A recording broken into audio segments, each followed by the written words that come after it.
Hello internet, my name is Bobo. I just got back from this random street fight and someone gave me some really good advice. And I decided to go home. Since we spent a lot of time here talking about Lego and Transformers, I thought I'd change it up a bit and talk about something video game related.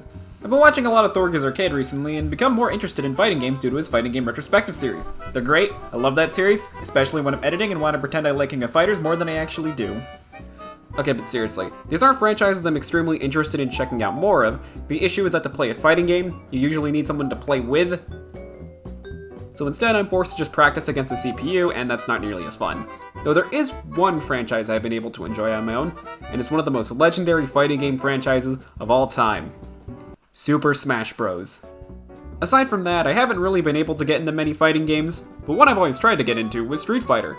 I always thought it looked cool, and then Ryu got into Smash, so I thought it would be right up my alley. I even got Street Fighter V around the time it came out.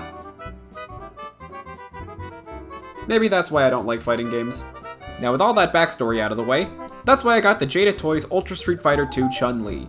You might know Jada Toys as a toy car company. I know they've done a few Optimus trucks, some random Power Rangers cars, but then out of nowhere, they just decided to make some of the best $25 action figures.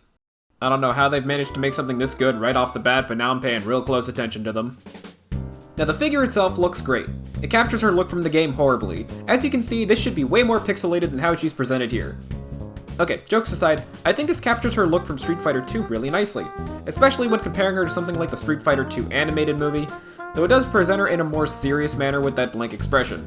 It could definitely help with getting her into fighting poses, but she can be a pretty happy person, so I would have liked to see a more happy expression which would have helped recreate her victory animations. The head is really good though. It does have some issues with being a bit pixelated when close up, but when it's on the shelf it won't be an issue. There is an alternate head, but I'll get to that later when I talk about accessories. Now what's great about this look is that it was also used in a lot of other games like Marvel vs. Capcom. So if you want to throw her in with some Marvel Legends, I don't think she would look that out of place.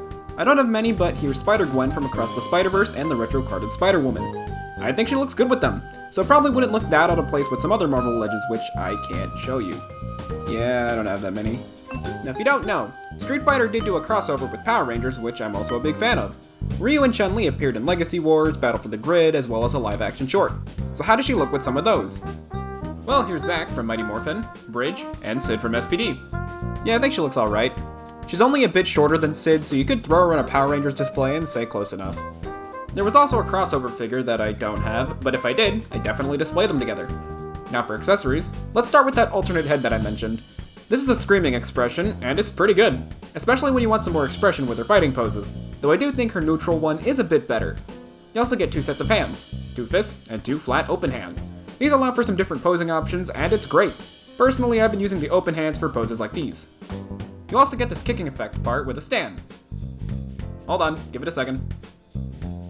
Yeah, it's not going in. I don't know if I'm doing this wrong, but it just feels like I can't plug in the effect into the stand without something breaking.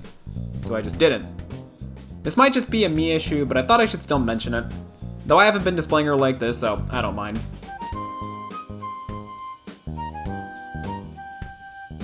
Now it's got some good accessories and looks good, but how does it pose? Well, as you've been seeing throughout the video, it's great. She has a ball joint at the head that's on a hinge. This allows for some up and down. It has some decent tilt. Arms can rotate and move out pretty far. You have double jointed elbows. Both sets of hands have sideways hinges. You have 2 ball joints at the torso, one on top and one at the bottom. This allows for rotation, a lot of forward, but even more back. There's a lot this can do. The legs can't kick forward all the way, and back. She can do the full splits, rotation at the leg, double jointed knees, rotation at the boot, a lot of forward and back at the foot, and some ankle pivot. Though it's at a bit of a weird angle, so you have to work with it a bit, but you can still get some great poses. There's a lot here, and it's great. I want to say this is like a budget Figma, but this has more articulation than some Figmas. This is almost SH Figuarts level articulation.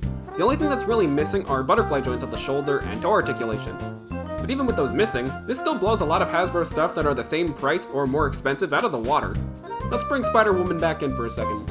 These are the same price, and Chun-Li has way more articulation, and it's made by a company known for their cars. Though to be fair, Hasbro has been stepping up their articulation for female figures with the new Black Widow, so they aren't that far behind. Even bringing back Sid from Power Rangers SPD, She does already have a lot of articulation. Chun-Li just has a bit more of it thanks to the double ball joint and the full range at the legs. And it does seem like Hasbro has been experimenting with this kind of articulation, as some of the characters from the Fortnite Victory Royale series has had this torso and a ball joint setup. It's just that Marvel Legends hasn't really done this that much. The only times I can really think of are Miles Morales from the Into the Spider-Verse wave, and I think both Peter B. Parkers. So maybe I'm just giving Hasbro a hard time since this figure has great articulation. So yeah, this Chun-Li's great, especially for the price and the amount of articulation you get. It isn't perfect, there are some paint imperfections, and like I mentioned with the kicking effect before, but it doesn't ruin this figure. This gets an easy 9 out of 10. If you like Street Fighter at all, get this figure. Or get Ryu. Ryu is great, you just can't go wrong with either of these. I'm just excited to see what this line has in store, as well as Jada Toys' upcoming Mega Man figures. They look simple, but in the best way possible. They look extremely clean and even more like budget Figmas. It even seems like they have a lot of articulation, even though there aren't many visible joints. They also just look really cute. It really captures that early Mega Man aesthetic really well. I'm not even a big Mega Man person. I did main him in Smash for a bit, but that's it. These just look really nice, so I will be following Jada Toys a lot more closely. Anyways, those are my ramblings. Let me know if you want more of these kinds of action figure videos in the comments. I really want to make more of these, but thanks for watching.